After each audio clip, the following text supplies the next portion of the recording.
बिहार के राजनीतिक नेतृत्व के साथ खड़े हैं। वो भाजपा है कि जदयू है या उस गठबंधन में कौन है, इससे हमारा कोई लेना देना नहीं है। हमारा लेना देना है बिहार का स्वाभिमान, राष्ट्र का स्वाभिमान, सनातन का स्वाभिमान। यहाँ भी 12 साल किशोर कुणाल जी रखे, कुछ यहाँ का विकास नहीं हुए। जब हम यहाँ आए तो सिर्फ 2 चौकी था, 2 बल्ब था। आप देख रहे हैं MA न्यूज। अखिल भारतीय संत समिति की बैठक आज बाबा भिखमदास ठाकुरबाड़ी में आयोजित की गई। इस बैठक में अखिल भारतीय संत समिति के राष्ट्रीय महामंत्री दंडी स्वामी जितेंद्रानंद सरस्वती जी महाराज एवं पूरे बिहार से अन्य कई मठाधीश एवं महामंडलेश्वर शामिल हुए। इस मौके पर सूर्य नारायण दास का ताजपोशी कर उन्हें आने वाले दिनों में बाबा भिखमदास ठाकुरवाड़ी का उत्तराधिकारी घोषित किया गया। बैठक में अखिल भारतीय संत समिति के राष्ट्रीय महामंत्री दंडी स्वामी जितेंद्रानंद सरस्वती जी महाराज ने कहा, हम सभी मठाधीशों संतों को एकजुट रहना है। हम किसी भी राजनीतिक पार्टी के समर्थक नहीं हैं, हम उनके समर्थक हैं जो सनातन के लिए कार्य करे, चाहे वो किसी भी दल के हों, हम उनके समर्थक हैं। उन्होंने कहा, हम उनके साथ हैं जो इतने दशकों के बाद अयोध्या जन्मभूमि, काशी कॉरिडोर और जानकी मंदिर के लिए कार्य किया है। वहीं बाबा भिखमदास ठाकुरवाड़ी के मठाधीश जय नारायण दास ने कहा कि मठ की जमीन पर आज भूमाफियाओं ने कब्जा कर लिया और सरकार से अपील की इन भूमाफियाओं से मठ की जमीन को साधु संतों को वापस की जाए। उन्होंने कहा कि धार्मिक न्यास बोर्ड पैसा लेकर किसी को भी मठाधीश बना दे रहे हैं।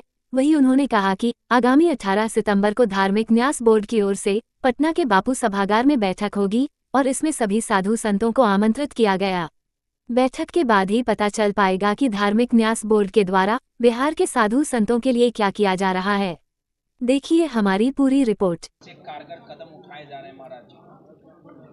अखिल भारतीय संत समिति सनातन हिंदू धर्म की वैश्विक संस्था है और बिहार प्रदेश इकाई की आज यहाँ बैठक थी। हम रूटीन में बैठक हर तीसरे महीने करते ही हैं। इसके पहले वाली बैठक धर्मदास जी महाराज जी के यहाँ हुई थी, आज यहाँ बैठक हुई। और चूँकि आज की बैठक बिहार में आगामी विधानसभा चुनाव के लिए ये लोकतंत्र की जननी की भूमि है।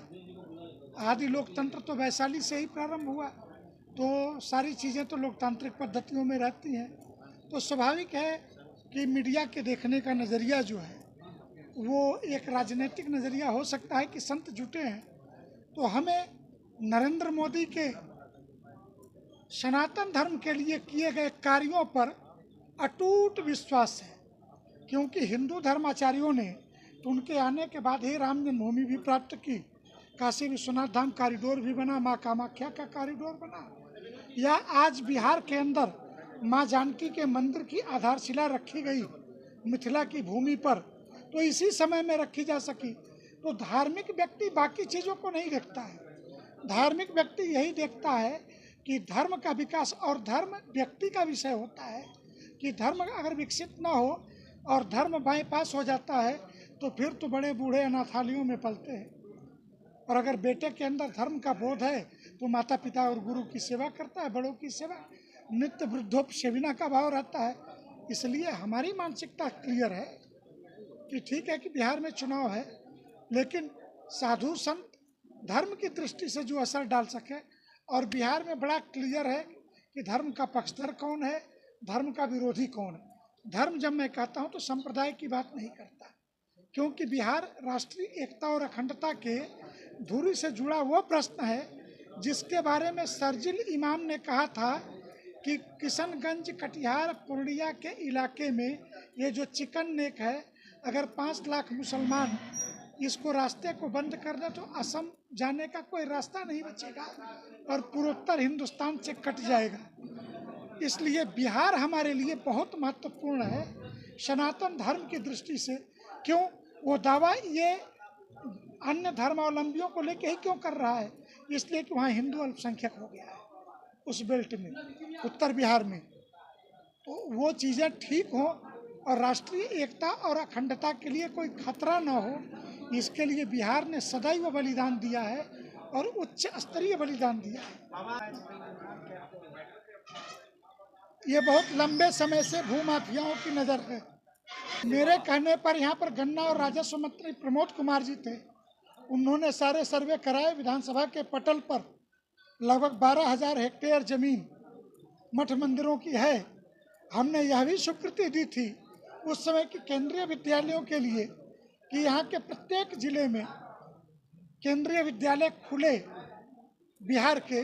तो यह प्रश्न खड़ा हुआ था कि बिहार सरकार ने कहा जमीन नहीं है। हमने कहा हमारी ज़मीनें जो गुंडे माफियाओं के कब्जे में है आप मुक्त कराइए और उसमें से हम जमीन देते हैं। हम तो ये नहीं पूछ रहे हैं ना कि हिंदू का बेटा पढ़ेगा कि मुसलमान का या ईसाई का। हमारे मठ मंदिर की ज़मीन किसी भूमाफिया और गुंडे के कब्जे में है, वो सरकार मुक्त करा दे। उसमें से केंद्रीय विद्यालय के लिए जितनी ज़मीन चाहिए हर जिले में वो हमसे ले ले और शेष ज़मीन साधु संतों को उस पर काबिज होने दे। बिहार सरकार से क्या उम्मीद? बिहार सरकार से तो वर्तमान सरकार से इसी सरकार के मंत्री ने नीतीश कुमार के ही नेतृत्व में ये सारा सर्वे कराया, ये सारी योजना बनाई, केंद्रीय विद्यालयों के लिए हमने स्वीकृति दी। लेकिन वर्तमान की व्यवस्था में जो बीच में आना जाना जो लगा आओ सनम जाओ सनम, उसमें जो कुछ माफिया घुसे सत्ता के अंदर, उन्होंने बड़ा नुकसान किया और विषय रुक गया। तो आप तो जानते हैं कि एक चलती हुई रेलगाड़ी अगर रुक जाए तो थोड़ा जोर मारना पड़ता है, और चुनाव के टाइम जोर मारने को तो आप हमको भी राजनीतिक मान लेंगे। तो चुनाव के बाद जो भी सरकार बने, और बिहार की जनता ने हमेशा राष्ट्रहित में मतदान किया है, देश की एकता और अखंडता के लिए। और संविधान सभा के अध्यक्ष डॉक्टर राजेंद्र प्रसाद थे जो इसी बिहार में पैदा हुए थे। इसलिए संविधान की कीमत जितना बिहार जानता है उतना दुनिया में कोई नहीं जानता, न भारत का अन्य व्यक्ति जानता है। हाँ, संविधान के नाम पे भुनाने वाले कुछ महापुरुष कुछ के नाम भुनाए, लेकिन संविधान सभा के अध्यक्ष डॉक्टर राजेंद्र प्रसाद जी थे। और लोकतंत्र के लिए इमरजेंसी के विरुद्ध संघर्ष लोकनायक जयप्रकाश ने किया, वो भी बिहार की भूमि से। इसलिए लोकतंत्र की कीमत, संविधान की कीमत, ये दोनों बिहार की धरती जानती है। तो कभी राष्ट्र की एकता और अखंडता पे ये आँच नहीं आने देगी। और कभी उत्तर बिहार की भूमि से जैसा सर्जिल इमाम बोलता था वैसा कभी राष्ट्रद्रोहियों को वहाँ पनपने नहीं देगी। ये बिहार, मैं एक बात कहूँ, बिहारी गरीब हो सकता है, बिहारी के जेब में पैसा नहीं होगा, बिहारी बेरोजगार हो सकता है, ये सारी बातें हम मान सकते हैं, लेकिन बिहारी का स्वाभिमान और बिहारी के राष्ट्रभक्ति पे दुनिया में कभी संदेह नहीं किया जा सकता। अगर बिहार की धरती पर कोई देश का गद्दार पकड़ा गया तो आप उसके कनेक्शन से लेकर के उसके पैदा होने की ओरिजिन पता करिए, तो बिहार की भूमि कतई नहीं हो सकती है। वो कहीं और का पैदा होगा और उसने बिहार में कहीं न कहीं घुस करके आश्रय बनाया होगा। अन्यथा जयशंकर प्रसाद की एक कहानी है पाटलिपुत्रा के संदर्भ में, पुरस्कार, उसको कभी पढ़ लीजिएगा कि बिहार की बेटी से प्यार करके और पाटलिपुत्र में घुसने की कोशिश में एक युवराज की सेना को कैसे एक पूर्व सेनापति जो मर गए थे उनकी बेटी जहाँ रहती थी वो जमीन जो था वो किसी को राजा ने पाटलिपुत्र साम्राज्य में दिया था और सामरिक दृष्टि से लेकिन उस बिटिया ने कि ये तो छल से मेरी इज्जत तो जा चुकी है, लेकिन राष्ट्र की इज्जत, पाटलिपुत्र साम्राज्य की इज्जत नहीं जाने दूंगी। और उस बेटी ने राजा को बताया। इन मौके पर वो व्यक्ति पकड़ा गया जो विदेशी सेना का कमांडर था, लेकिन जब सजा की बात आई सबने उसके लिए मौत मांगी। राजा ने कहा बेटी अगर तू कहेगी तो क्षमा कर देंगे, लेकिन उसने कहा नहीं, क्षमा नहीं करनी है, इसके साथ आप मुझे भी सजा दीजिए क्योंकि मेरी इज्जत जा चुकी है।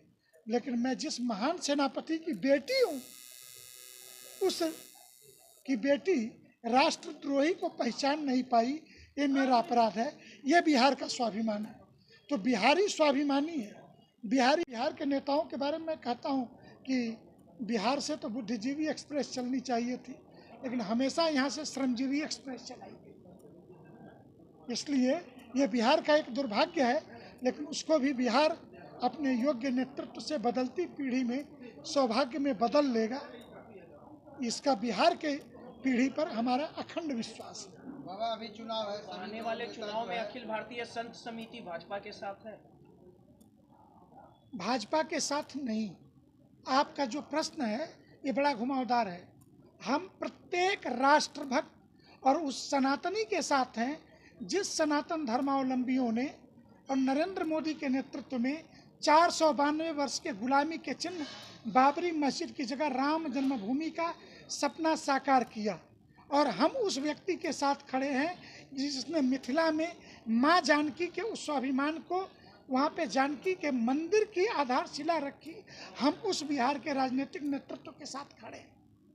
वो भाजपा है कि जदयू है या उस गठबंधन में कौन है, इससे हमारा कोई लेना देना नहीं है। हमारा लेना देना है बिहार का स्वाभिमान, राष्ट्र का स्वाभिमान, सनातन का स्वाभिमान। माफिया से मुक्त कैसे होगा मठ मंदिर? जमीन चिन्हित हो गई ना, आज नहीं तो कल बुलडोजर चलेगा। पहले तो महत्वपूर्ण यह था कि वो जमीन कौन सी है। भाई जिसने कब्जा किया वो भी तो कागज लेके आ रहा था। आपको ऐसा लगता है योगी मॉडल यहाँ भी आने की जरूरत है, जिस प्रकार से योगी काम कर रहे हैं उत्तर प्रदेश में? मुझे ऐसा लगता है यह मॉडल अब देश का चर्चित मॉडल बन चुका है। और बिहार के बारे में तो मेरा मानना है कि इजराइल मॉडल ज़्यादा बेहतर है कि गाजा की पुरानी फ़ोटो उठाइए और वर्तमान की फ़ोटो उठाइए, हमास के आतंकवादियों को कैसे ठोका गया। इसलिए यहाँ पे योगी मॉडल की अपेक्षा यहाँ पे इजराइल मॉडल ज़्यादा ज़रूरी है। 2010 में क्या कुछ चर्चाएं हुई और किस प्रकार से सनातन धर्म को आगे बढ़ाने?